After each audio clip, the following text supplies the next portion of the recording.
नमस्कार, superfast top news में आपका स्वागत है। मैं हूं आपके साथ समीक्षा दादीज। आइए बात करते हैं आज की तमाम ताजा खबरों पर। बिहार के मुजफ्फरपुर में नाबालिगा की हत्या मामले में पुलिस ने बड़ा खुलासा किया है। पुलिस के मुताबिक नाबालिग और आरोपी संजय एक दूसरे से प्रेम करते थे और लड़की के सजातीय लोग इस संबंध के खिलाफ थे। इसी के चलते आरोपियों ने लड़की की हत्या कर दी। साथ ही घबराए प्रेमी संजय ने लड़की की लाश को ठिकाने लगाने की कोशिश की। 11 अगस्त की रात की है। तो 11 अगस्त को रात्रि में लगभग 10:30 बजे से 11 बजे के बीच में दोनों की टेलीफोन पर बात हुई, जिसकी पुष्टि सीडीआर में भी है। उस फोन पे वार्ता के उपरांत जो मृतका है वो वहां पे गई, जो एक नियत जगह रहती थी, वो चौर का इलाका है उसी गांव का, जहाँ पे ये मुख्य अभियुक्त संजय राय, उन्होंने मृतका को बुलाया था। और गांव के जो 5 नवयुवक हैं, जिनको लगभग पिछले 2-3 महीने से इस पूरे घटनाक्रम की जानकारी थी, और इन लोगों का उद्देश्य ये था कि अब इन लोगों को रंगे हाथ पकड़ना है। और हम लोगों के समाज विशेष की बच्ची है जिसके साथ में ये व्यक्ति गलत करता है। तो इन 5 ही नवयुवकों ने उस दिन इनको रंगे हाथ पकड़ने की योजना बनाई। तो जब ये बच्ची वहां पहुंची है तो उसके तुरंत 2 या 3 मिनट के अंदर ये 5 जो नवयुवक, जिनमें से 3 की गिरफ्तारी की गई है, 2 अभी फरार हैं, ये 5 वहां पे पहुंच गए। और दोनों जब वहां पे पहुंचे तो मृतका और ये मुख्य अभियुक्त संजय दोनों वहां बैठे हुए थे। इन लोगों ने वहां पे हॉट टॉक हुआ, जिसमें हल्की सी मारपीट इसके साथ भी हुई, जो मुख्य अभियुक्त संजय के साथ भी हुई, और जो मृतका है उसके साथ भी हुई। तो इसमें से इन लोगों के पास एक रॉड थी, वो रॉड से वार किया गया। वो रॉड जो चलाई, वो रॉड पंकज ने चलाई। वो रॉड मृतका के सिर में लगी। खुरपी भी वहां पे थी। फिर जब इनको लगा कि वो रॉड से वो बेहोश होकर नीचे गिर गई, तब इनको लगा कि शायद कहीं ऐसा ना हो कि मृत्यु हो जाए, तब फिर खुरपी से भी उसके ऊपर वार किया गया।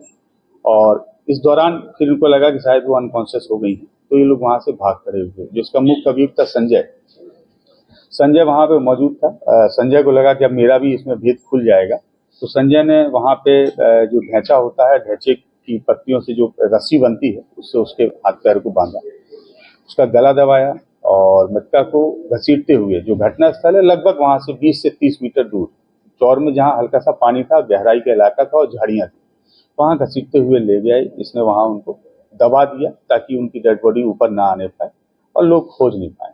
इसके बाद में जो खुरपी वहीं फेंकी हुई थी, उस खुरपी से इसने जो घटनास्थल था, घटनास्थल की मिट्टी को भी खोदा, ताकि ऊपर से देखने पे जो खून के दाग हैं, धब्बे हैं, वो प्रथम दृष्टया देख सके। बिहार के पूर्णिया सीट से सांसद पप्पू यादव ने कोलकाता डॉक्टर रेप मामले पर डॉक्टरों पर अपनी भड़ास निकाली। उन्होंने कहा कि जितनी जल्दी कार्रवाई होनी चाहिए थी हुई, सीबीआई को जांच सौंपी गई। प्रशासन की गलती का ठीकरा सीएम ममता बनर्जी पर फोड़ना ठीक नहीं है। उन्होंने कहा कि प्रदर्शन हो लेकिन तोड़फोड़ जैसी घटनाएं नहीं होनी चाहिए। चली गई।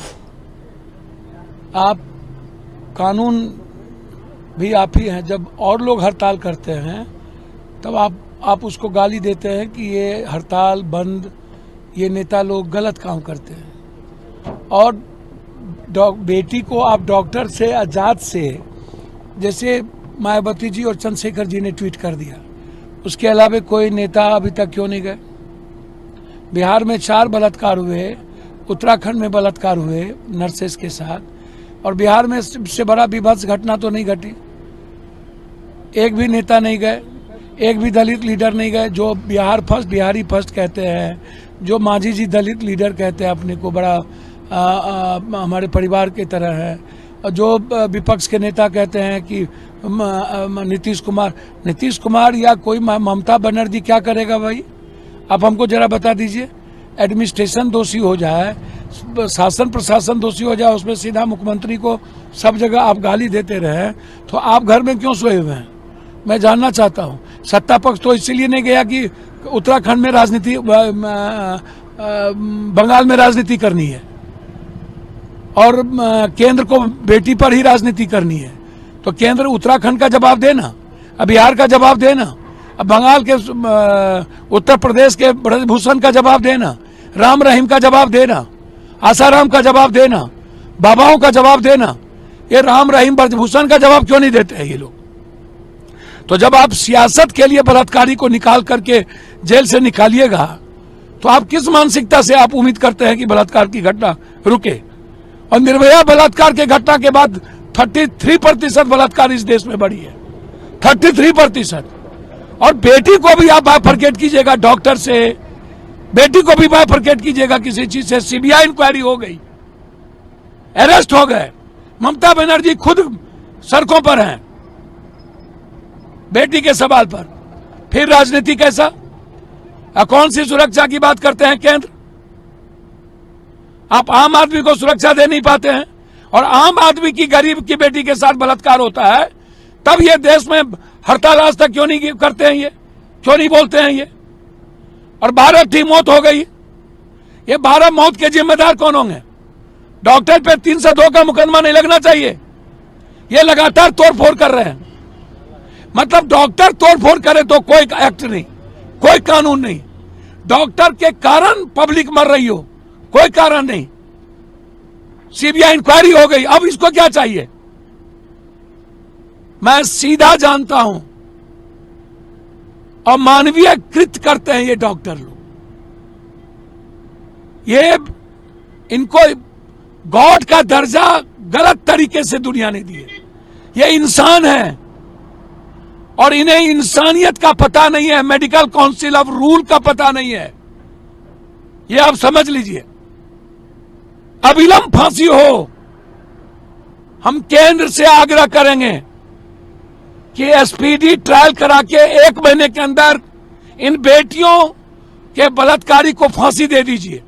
करेंगे, और आगे इसके बाद अब कोई बलात्कार नहीं होगा, इसकी गारंटी केंद्र लेंगे डॉक्टर। इसीलिए अनह्यूमन है, और अपने ईगो के कारण डॉक्टर आम लोगों की जान ले रहे हैं। आप डॉक्टर पर बड़े सवाल खड़े कर रहे हैं। हाँ, हम हर व्यक्ति पर खड़ा करेंगे, नेता पर खड़ा नहीं किए कि राम रहीम, ब्रजभूषण क्यों नहीं गए विपक्ष के नेता, कि संजय यादव ने बलात्कार किया, मारा? मैं ये सवाल खड़ा कर रहा हूं, क्यों नहीं गए? अभी तक क्यों नहीं गए? अभी तक क्यों नहीं गए मधुबनी? क्यों मोतिहारी नहीं गए? क्यों? मुजफ्फरपुर में जिस तरीके से जो बच्ची, नाबालिग बच्ची के साथ जो मैं वहीं जा रहा हूं, मैं वही पूछना चाहूंगा दलित नेताओं से बिहार में और विपक्ष से कि अभी तक आप वहां क्यों नहीं गए, उसकी मदद क्यों नहीं किए? सत्ता पक्ष इसलिए नहीं गए कि उन्हें राजनीति करनी थी बंगाल में, विपक्ष इसलिए नहीं गए कि उनके जात इन्वॉल्व हो गए। बलात्कारी जात नहीं होता है विपक्ष महोदय, वो बलात्कारी होता है, वो इस जन्म में नहीं हो सकता। बलात्कारी मर्डरर कोई भी होगा, उसे फांसी मिलनी चाहिए।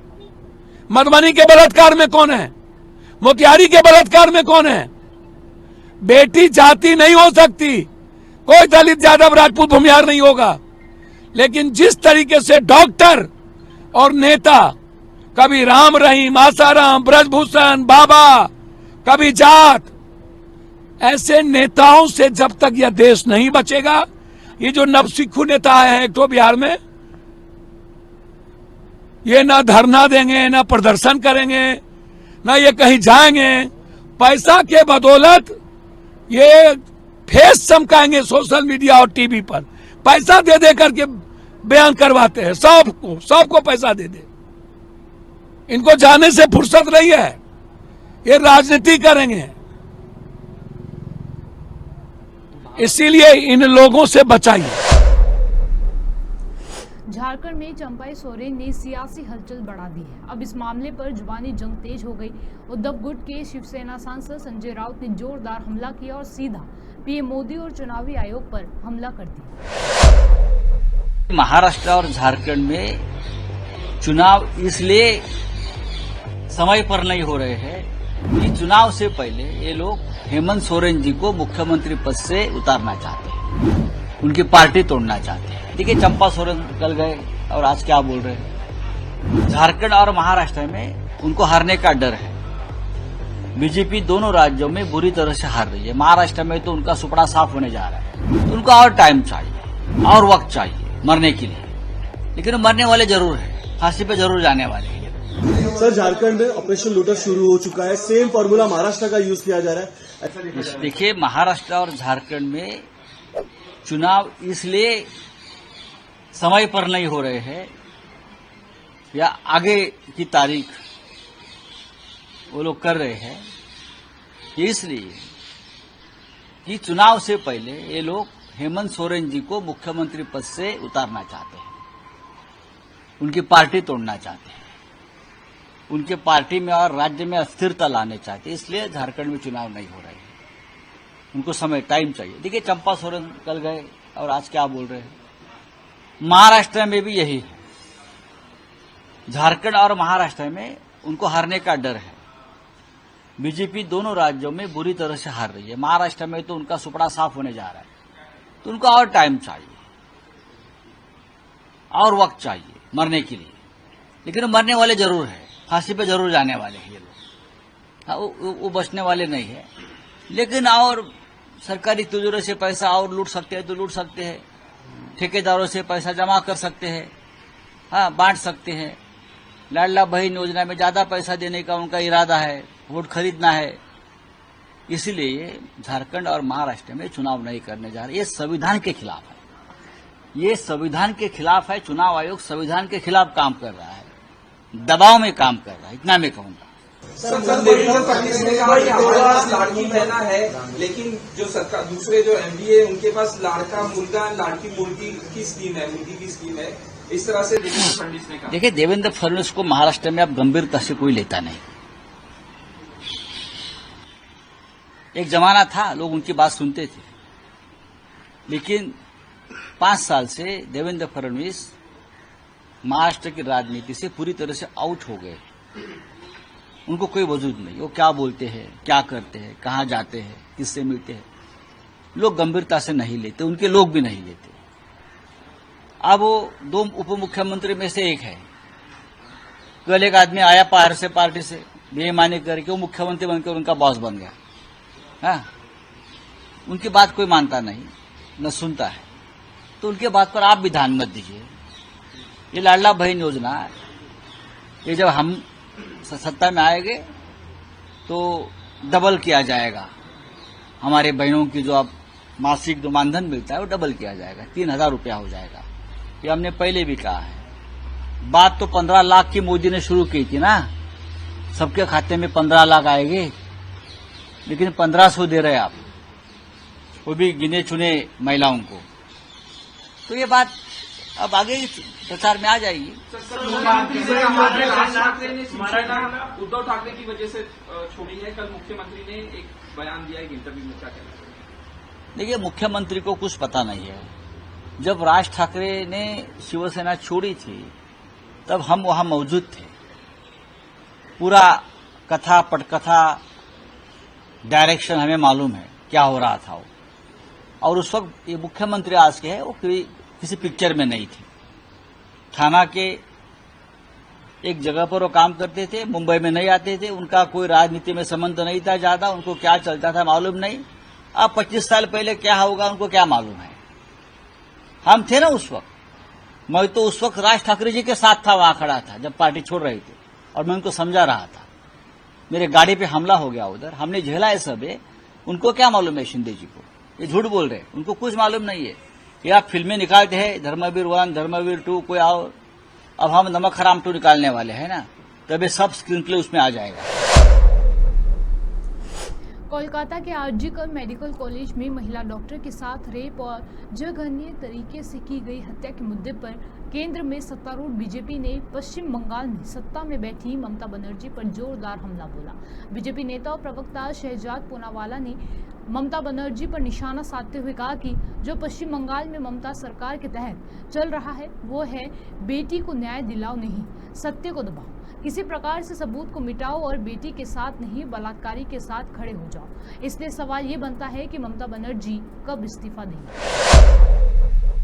कि जो पश्चिम बंगाल में ममता बनर्जी की सरकार के तहत चल रहा है वो बेटी को न्याय दिलाओ नहीं, सत्य को दबाओ। और आज इसीलिए सवाल ये बनता है कि ममता बनर्जी कब इस्तीफा देंगी। ये दिखाता है कि ममता बनर्जी दीदी नहीं, ये ईदी अमीन की तरह काम कर रही है।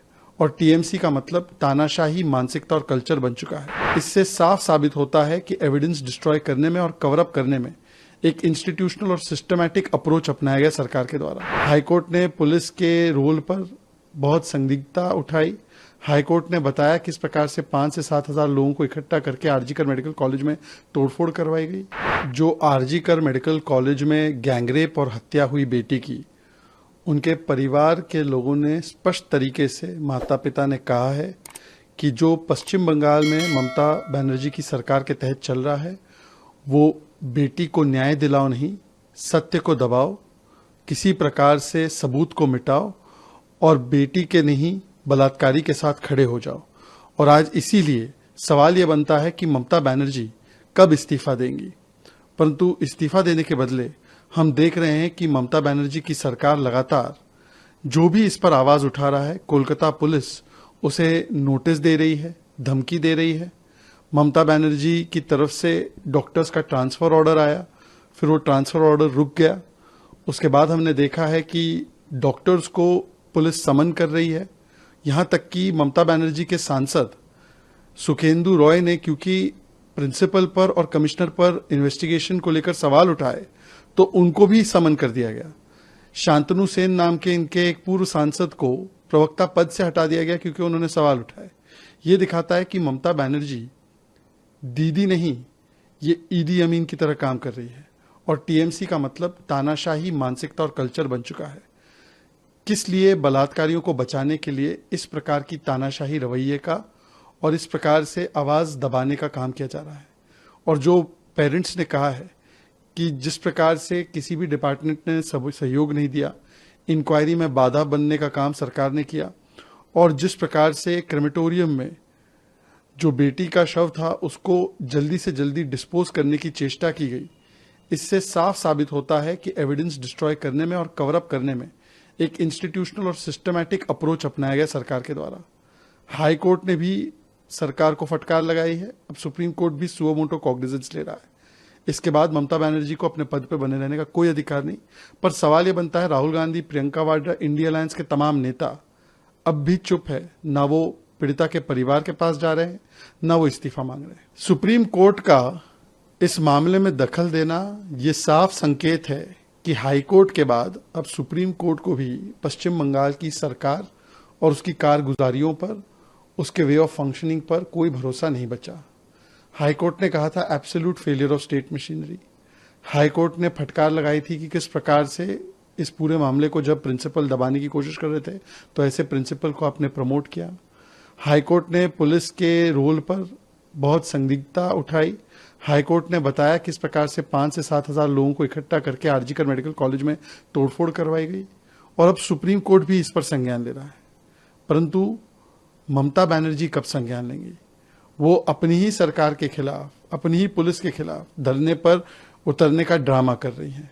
आज धरने पर उतरने का ड्रामा नहीं, आज इस्तीफा देना है और इस्तीफा देकर बताना है कि अपराधियों को बचाने की कोशिश क्यों की गई। पर दुख की बात है कि इंडिया अलायंस के कोई भी नेतागण, राहुल गांधी से लेकर प्रियंका वाड्रा, खड़गे जी, प्रियंका चतुर्वेदी, कोई भी इस बड़ी डेवलपमेंट के बाद, जिसमें माता पिताओं ने भी बोला है और जिसमें सुप्रीम कोर्ट ने भी संज्ञान लिया है, जिसमें डॉक्टर्स को प्रताड़ित किया जा रहा है उनकी आवाज उठाने के लिए, उस पर एक शब्द नहीं बोल पा रहे। टीएमसी का मतलब ही तानाशाही मुझे चाहिए है, तानाशाही मानसिकता और कल्चर है। और ये तानाशाही मानसिकता और कल्चर प्रथम दिवस से हम देख रहे हैं, क्योंकि बलात्कारी बचाना है तो पहले एविडेंस मिटाना है, अपराधियों को साथ देना है और जो भी न्याय के लिए आवाज उठाए उनकी आवाज को दबाना है। 43 डॉक्टर्स को ट्रांसफर करने का तालिबानी फतवा जारी हुआ, उस पर रोक लगानी पड़ी। फिर उसके बाद चाहे शांतनु सेन हो, चाहे सुखेंदु रॉय हो, उन्होंने अपनी ही पार्टी के खिलाफ आवाज उठाई तो उनके खिलाफ एक्शन हो गया। हमने देखा है कि आम नागरिक जो सोशल मीडिया पे लिख रहे हैं, कोलकाता पुलिस जो 5,000-7,000 गुंडों को रोक नहीं पाई आरजीकर मेडिकल कॉलेज में, जो एक फुटबॉल मैच नहीं करवा पा रही है पश्चिम बंगाल में, वो जाकर इनको नोटिसें दे रही है और बोल रही है कि आप नोटिस का जवाब दीजिए वरना आपका अकाउंट बंद कर दिया जाएगा, आपको जेल में डाल दिया जाएगा। ये जब फुटबॉल मैच कैंसिल किया जाता है, इसका मतलब क्या है कि कोलकाता पुलिस, बंगाल की पुलिस एक स्टेडियम को सुरक्षित नहीं रख पा रही है। अगर स्टेडियम सुरक्षित नहीं रख पा रहे हो तो पश्चिम बंगाल को कैसे सुरक्षित रखोगे? लॉ एंड ऑर्डर फेलियर का तो ये जीता जागता सबूत है। पर ये लॉ एंड ऑर्डर फेलियर ही नहीं है, ये ममता बनर्जी की तानाशाही मानसिकता का परिचय है। वो नहीं चाहती थी कि पश्चिम बंगाल में इतने बड़े पैमाने पे जो फुटबॉल मैच हो रहा है जिसके टिकट सोल्ड आउट थे, वहां पर फैंस आते और फैंस प्लेकार्ड से, प्रोटेस्ट से सवाल पूछते ममता बनर्जी से इस केस में। तो वो नहीं चाहती थी कि पूरी दुनिया को पता चले। तो जैसे दुनिया के तानाशाह इंदिरा गांधी, हिटलर, ईदी अमीन पेश आते हैं, वैसे ममता दीदी पेश आ रही थी और उन्होंने कैंसिल ही करवा दिया मैच को। फिर भी फुटबॉल के जो फैंस हैं और जो राइवल ग्रुप्स के फैंस हैं, ईस्ट बंगाल और मोहन बगान अमूमन एक दूसरे के खिलाफ होते हैं, वो भी एक साथ उतरकर बेटी के लिए न्याय मांगने लगे। तो महिलाओं को भी पिटवाया गया पुलिस के द्वारा। ये ममता बनर्जी का फैसिस्ट राज है, तालिबानी राज है। पर इस पर संविधान बचाओ बोलने वाली ब्रिगेड, लड़की हूं लड़ सकती हूं कहने वाली ब्रिगेड पूर्ण तरीके से चुप है और परिवार से भी मिलने नहीं जा रही, ना यहां पर संवैधानिक उल्लंघन हो रहे हैं उसके ऊपर कुछ बोल। नेशनल कॉन्फ्रेंस ने 18 सितंबर से 1 अक्टूबर तक होने वाले विधानसभा चुनाव को लेकर अपना घोषणा पत्र जारी किया। इस दौरान नेशनल कॉन्फ्रेंस के नेता उमर अब्दुल्ला ने कहा कि हमारा घोषणा पत्र लोगों की राय को ध्यान में रखकर तैयार किया गया है। पानी और बिजली के मुद्दे पर काम करते हुए अगर हमारी सरकार आई तो हम 200 यूनिट तक बिजली मुफ्त देंगे। शिक्षा को लेकर यूनिवर्सिटी लेवल तक छात्रों को फ्री शिक्षा दी जाएगी। मेरा जम्मू कश्मीर की जनता से आग्रह है कि हमारे घोषणा पत्र को देखें और बाकी पार्टियों से तुलना करें और फिर निर्णय लें कि आने वाले 5 साल किसके हवाले किए जाएं। 16 अगस्त को उदयपुर के सूरजपोल थाना क्षेत्र के अंतर्गत आने वाले सरकारी स्कूल में 2 छात्रों का झगड़ा हो गया था, जिसमें एक छात्र ने दूसरे छात्र पर चाकू से हमला कर दिया था। इसके बाद उसे अस्पताल में भर्ती कराया गया। अब घायल छात्र की मौत हो गई है। उसे बचाने की तमाम कोशिशें की गई मगर डॉक्टर्स नाकाम। लेटरल एंट्री के जरिए सरकारी पदों पर नियुक्ति मामले को लेकर भाजपा के नेतृत्व वाली एनडीए के भीतर भी विरोध के सुर उठने लगे हैं। एनडीए गठबंधन का हिस्सा और केंद्रीय मंत्री चिराग पासवान ने इस तरह नियुक्तियों के किसी भी कदम की आलोचना की है। उन्होंने कहा कि वे केंद्र के सामने ये मुद्दा उठाएंगे। चिराग पासवान ने कहा कि किसी भी सरकारी नियुक्ति में आरक्षण का प्रावधान होना चाहिए। इसमें कोई किंतु परंतु नहीं है। निजी क्षेत्र में आरक्षण नहीं है और अगर सरकारी पदों पर भी इसे लागू नहीं किया जाता है तो ये मेरे लिए चिंता की विषय है। दोपहर बाद 3 बजे के बाद आतंकवादियों और सुरक्षा बलों के बीच मुठभेड़ हो गई। इसमें सीआरपीएफ और जम्मू कश्मीर पुलिस के एसओजी के संयुक्त दल पर आतंकवादियों ने हमला कर दिया। इसमें जिले के गांव निडानी निवासी सीआरपीएफ इंस्पेक्टर कुलदीप मलिक बलिदान हो गए। झारखंड में विधानसभा चुनाव इस साल के अंत में होने हैं। इसकी तारीखों का ऐलान तो नहीं हुआ है, लेकिन राज्य की सियासत में जिस तरह से बगावत और दल बदलू तूफान आया है उससे इस बात का अंदाजा लगाना आसान है। झारखंड मुक्ति मोर्चा के कद्दावर नेता रहे पूर्व मुख्यमंत्री चंपई सोरेन ने पार्टी को खुद से अलग कर लिया है। अभी उन्होंने किसी पार्टी का दामन नहीं थामा है, लेकिन इसके पुरजोर कयास लगाए जा रहे हैं कि वे भारतीय जनता पार्टी के साथ ही जाएंगे।